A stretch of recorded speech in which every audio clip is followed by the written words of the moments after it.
Hello everyone and welcome to another Nowtrin Tech video. So in this video I'm going to show you how you can reset your Windows 11 PC back to the factory default settings. Now you can do this with a laptop or a desktop, and just remember when you're doing this, it's going to wipe out everything on your computer. So if you have applications like Microsoft Word, that is going to be removed and you will have to reinstall it.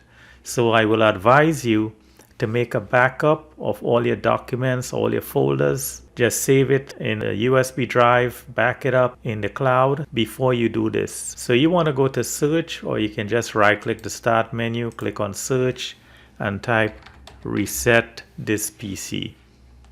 Click on reset this PC. You're going to get the system recovery page. Now under recovery options, it says reset this PC. Click on reset PC. So it says choose an option. You want to keep my files. So this will remove apps and settings but keeps your personal files. The second option is to remove everything. It removes all your personal files, apps and settings. So this is the one you want to click, remove everything, because you want to wipe out everything in the computer. Click on that.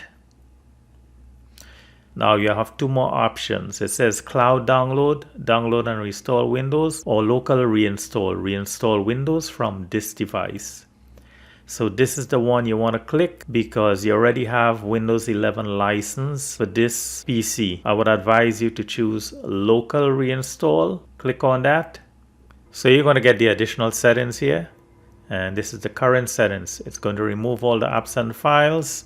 It's going to delete all the files from the Windows drive, and it's going to reinstall Windows from this device. You can click change settings. So you want to leave all these settings as is because you are deleting everything from your Windows 11 PC. And just click confirm, and that's it. So I thank you for watching and I thank you for subscribing.